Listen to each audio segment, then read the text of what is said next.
Hey everybody, welcome back to Quality Not Guaranteed. I know it's been a while since our last review, but I have recently played a game that I found very captivating and I wanted to talk about it. So let's get into a quick review of The Outer Wilds. Now, I'm going to just start by saying that this game is unique in the way that it is delivered. The whole meaning behind the game is the exploration, is the little details. So I'm going to try to review it with as little detail as possible because anything I give you is essentially a spoiler. But with that in mind, please forgive me if everything I say is somewhat vague. I'm going to start out by saying that I picked up this game by chance. It was just in like a Humble or it was on Humble on discount. I don't quite remember. I just picked it up and it was sitting in my library for like forever. I saw it and I said, you know what? I'm going to play it on stream.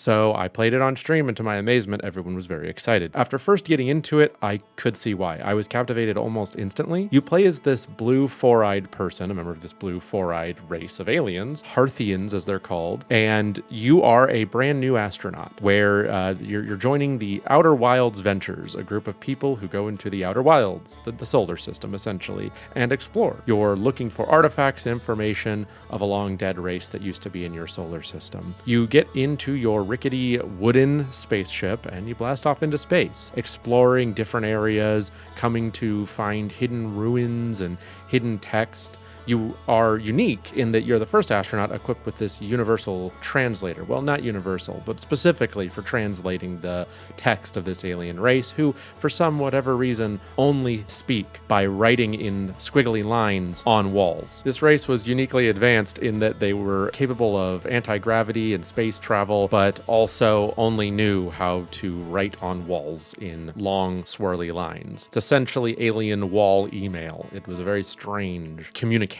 system. That said, it was also very charming, and that's what this game really is. It's very, very, very charming. It has this aesthetic that I don't know how to describe. If you take a look at it, you're immediately like, oh, okay, these planets are too small, nothing makes any sense, but that's okay, because you get really caught up in the atmosphere and the exploration. Every little place you go gives you new information to help you solve puzzles, and that's what I love the most. You didn't have to solve a puzzle. You didn't have to go and find information to solve a puzzle. You could do it by just having a huge brain. Multiple times on stream, I actually ended up solving a puzzle based purely on observation. And everyone was like, how did you figure that out? And I was like, oh, this, or this. And they're like, holy shit, it's big brain time. I didn't figure that out until I went and then found blank. And that's sort of the game, is that there's so much you can do and none of it is required, but chances are you won't figure the whole thing out without doing that, which is also why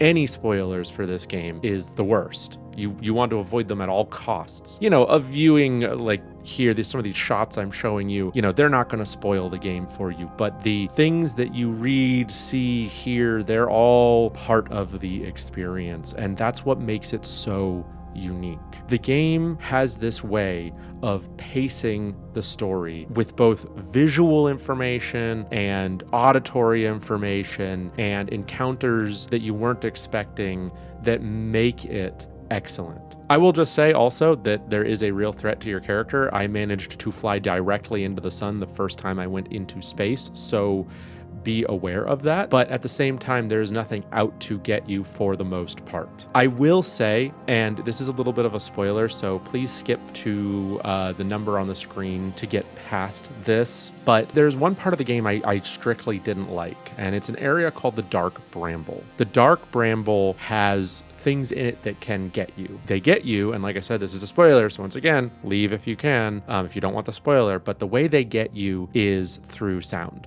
and they are very, very good at hearing. So it makes traversal in the Dark Bramble very slow. It's unique in that there's no other area in the game like it, but what I found is that it was very boring. It made it a very boring experience. It wasn't what I would call exciting or thrilling, and I didn't get the sense that I really wanted to explore it, because if I got caught by these monsters, there was no getting away. It was better to just die and start over. So I think that was a huge miss on their part for a game that is otherwise, in my mind, perfect. Now that we're past the spoiler part, what I can tell you is that this game is something that I think anyone can enjoy.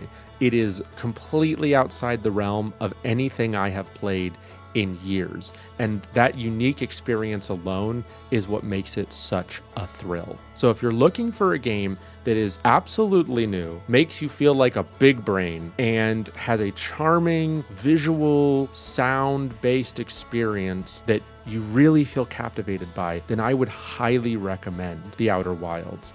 It is an experience worth the money.